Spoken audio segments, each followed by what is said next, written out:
అందరికీ నమస్తే. సీఎం రేవంత్ రెడ్డి ఎవరు? కోడంగల్ ఎమ్మెల్యే. కానీ ఇప్పుడు ఆయనకు కోడంగల్ మీదనే ఆసక్తి లేదంట. కోడంగల్ మీద నో ఆసక్తి, నో ఇంట్రెస్ట్.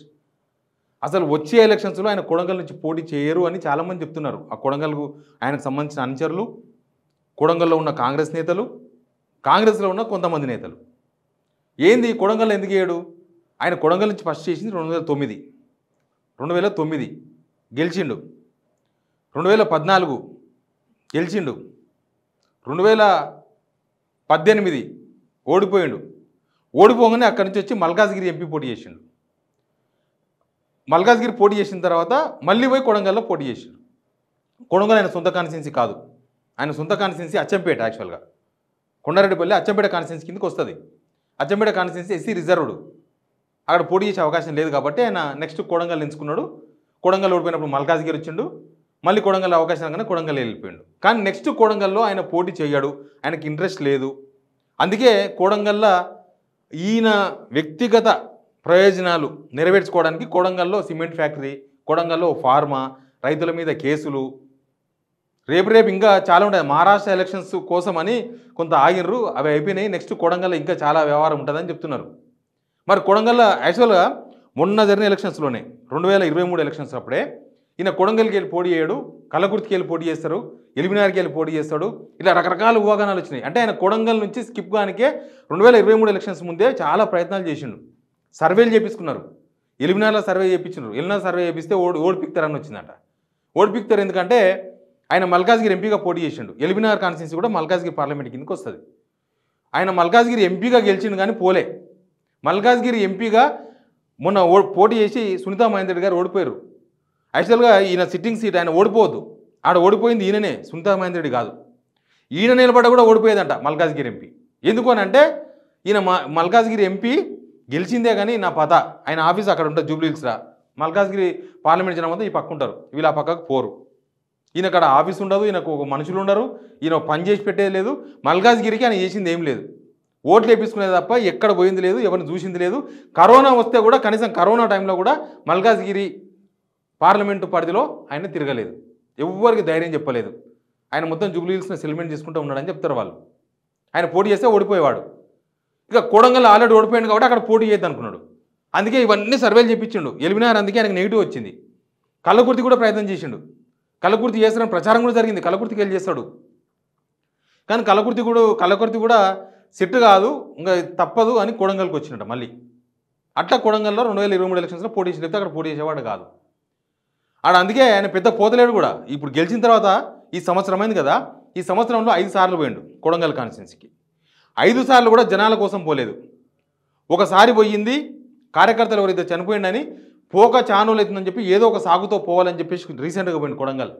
అంతకుముందు లోక్సభ ఎలక్షన్స్ ప్రచారానికి పోయిండు, అంతకుముందు ఒక్కసారి అసెంబ్లీ ఎలక్షన్స్ ప్రచారానికి పోయిండు, తర్వాత ఓటేనికి పోయిండు, తర్వాత ఇంకొకసారి మధ్యలో కార్యకర్తలు కలవడానికి పోయిండు. ఇంతే, మొత్తం 5 సార్లు పోయిండు సంవత్సరంలో. 2 నెలలకు ఒకసారి కూడా ఆయన అక్కడ పోలేదు, కొడంగల్ పోలేదు. వాళ్ళ అన్న తిరుపతి రెడ్డి చూసుకుంటారని చెప్తున్నారు. వాళ్ళు కూడా సవాలక్ష బెదిరింపులు, వాళ్ళ అనుచరులంతా బెదిరింపులు, ఆ లగచర్ల ఇష్యూ అందుకోసమే అయింది. ఇప్పుడు ఆయన కొడంగల్ మీద విరక్తి చెందినట.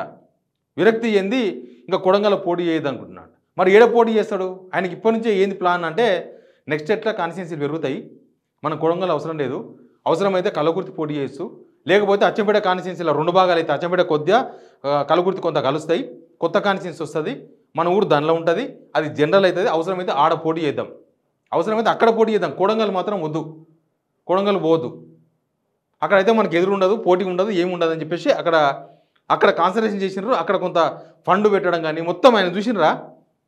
ఆయన మొత్తం అదే రూటు, 4th సిటీ అంటాడు, లేకపోతే ఇంకోటి అంటాడు. అడేదో ఊర్లో వాళ్ళ అన్నదమ్ములు మొత్తం కలిసి అసైన్ భూములు మొత్తం అగ్రిమెంట్లు చేపిస్తుంటారు, రిజిస్ట్రేషన్లు చేపిస్తున్నారని చెప్పేసి మధ్యకాలంలో పేపర్లో చూసిన. వాళ్ళు ఖండించలేదు కూడా కాబట్టి నిజమే ఉండొచ్చు. మొత్తం కల్లకుర్తి కాన్స్టిట్యున్సీ ఆ ఏరియా మీద కాన్సన్ట్రేషన్ చేసిన వీళ్ళు ఫ్యామిలీ మొత్తం. చూసాం కదా వాళ్ళ ఊరిలో ఏమైందో, కొండారెడ్డిపల్లి ఏమైందో కూడా చూసాం కదా. మొన్న దసరాకు పోయి అడావిడి చేసేచ్చారు, అభివృద్ధి కార్యక్రమాలు అని చెప్పిండ్రు, రకరకాల బిల్డింగ్లకు శంకుస్థాపన చేసేచ్చిండ్రు, ఏమో చేసేచ్చిండ్రు. అట్లా మొత్తం ఆయన కొడంగల్ నుంచి బయటికి వెళ్ళడానికి రెడీ అవుతున్నాడు. అందులో భాగంగా ఇక్కడ రెడీ చేసుకుంటున్నాడు. మరి కొడంగల్ ఎవరు పోటీ చేస్తారంటే ఎవరో పోటీ చేస్తారు. కొడంగల్ ఏమున్నది, వాళ్ళన్నీ తిరుపతి తిరుగుతున్నాడు, చేస్తాడేమో. కొడంగల్కు 2-3 అవుతాయి. ఆల్రెడీ ఒక ఆయన నేను కోసిగి ఎమ్మెల్యే అని చెప్పేసి మధ్యకాలంలో మీటింగ్ పెట్టినట్ట ఒక లగచర్ల ఆయన. అప్పుడే ఎమ్మెల్యే కాడికి వచ్చింది కథ. వాళ్ళ భార్య పిఏ ఆయన ఆయన వాళ్ళ భార్య పిఏనంట. అక్కడ మీటింగ్ పెట్టుకొని నేనే ఎమ్మెల్యేను, కోసిగి అవుతుంది నెక్స్ట్ కాన్స్టిట్యూన్సీ అని చెప్తున్నానంట. ఇంకా నెక్స్ట్ కొడంగల్ వాళ్ళ అన్న తిరుపతి రెడ్డి చేసుకుంటాడేమో బహుశా. ఇట్లా ఆయన ఆ కాన్స్టిట్యూన్సీ యాక్చువల్గా తిరుపతి రెడ్డికి రేవంత్ రెడ్డికి ఒక హిస్టరీ ఉంది. రేవంత్ రెడ్డి ఎప్పుడు ఎవరి తరఫున పోరాటం చేయలేదు, ఎప్పుడు పోరాటం చేసి గెలవలేదు. 2009లో ఫస్ట్ టైం గెలిచిండు, గురునాథ్ రెడ్డి మీద ఫైట్ చేసి. అప్పటికి ఏకర చక్రాధిపత్యం గురునాథ్ రెడ్డి మీద తీవ్రమైన వ్యతిరేకత, దొర గడిల దొర అని చెప్పి ఆయన మొత్తం డబ్బులు ఫైనాన్స్ చేసి ముగ్గు పిండి డబ్బులు వసూలు చేస్తాడు అందరి దగ్గర నుంచి. ఇక వాళ్ళ ఇంట్లోకి గురునాథ్ రెడ్డి ఇంట్లోకి పోవాలంటే చెప్పులు చాలా దూరంగా, సేమ్ మన దొరల పాత కాలంలో దొరలను చూసాం కదా ఆ టైపు చెప్పులు చాలా దూరంగా పెట్టి. రేవంత్ రెడ్డి చెప్పలేదా మా ఇంటికి రావాలంటే అసలు చెప్పులు వేసుకొని పోరు మా ఇంటి ముందరికి వెళ్ళని. ఈయన కూడా దొరనే, రేవంత్ రెడ్డి కాదు ఆయన దొర. రెడ్డిలలో కొంతమంది దొరలు ఉంటారు, అన్ని కులాల దొరలు ఉంటారు, ఈయన రెడ్డి దొర. మా ఇంటి ముందరికి వెళ్ళి చెప్పులు వేసుకొని పోరు ఎవ్వరు, చెప్పులు లేచిపోతారని చెప్పిండు ఓ ఇంటర్వ్యూలో. ఇప్పుడు కొడంగల్ దొర ఈయననే. గురునాథ్ రెడ్డి పాపం ఆయన నిమ్మలించిండు, ఇంకా అయిపోయింది కదా, ఏజ్ కూడా మీద పడ్డది, ఆయన ఇప్పుడు దొరతనం పోయింది, ఇప్పుడు రేవంత్ రెడ్డి ఎత్తుకున్నాడు ఆ దొరతనాన్ని. అందుకే ఆడ 2009లో గురునాథ్ రెడ్డి మీద వ్యతిరేకత, గురునాథ్ రెడ్డికి ఎదురుదిగిన మనగాడు అని చెప్పుకొని గెలిచిండు. 2014లో తెలంగాణ వచ్చిన అడావిల్లో ఇక ఆ అడావిలో ఎలక్షన్ జరిగింది, ఆ అడావిలో గెలిచిపోయిండు. ఆడెవరు బలమైన అభ్యర్థులు లేరు అప్పుడు. మళ్ళీ ఈయన ప్రత్యర్థి గురునాథ్ రెడ్డి ఉన్నాడు అప్పటికి కూడా, అందుకే ఓడిపోయాడు. టీడీపీ నా కాంగ్రెస్, గురునాథ్ రెడ్డి బీఆర్ఎస్కు పెద్ద బలం లేకుండా ఆడ. 2018కి వచ్చే వరకు నరేంద్ర రెడ్డి వచ్చిండు, ఓడిపికిండు. 23 వచ్చేసి ఓడిపోతుండే, జస్ట్ కాంగ్రెస్ ఊపు వచ్చింది, ఈసారి ముఖ్యమంత్రి అవుతాడు, తప్పితే మంత్రాన్ని అవుతానేనని ప్రచారం చేసుకుని మన కాన్స్టిట్యూన్సీకి వెళ్ళి ఎవ్వరు కాదు ఇప్పటిదాకా, నాకు అవకాశం వస్తుంది, నాకు అవకాశం ఇవ్వండి అంటే 32,000 ఓటుతో గెలిచిండు.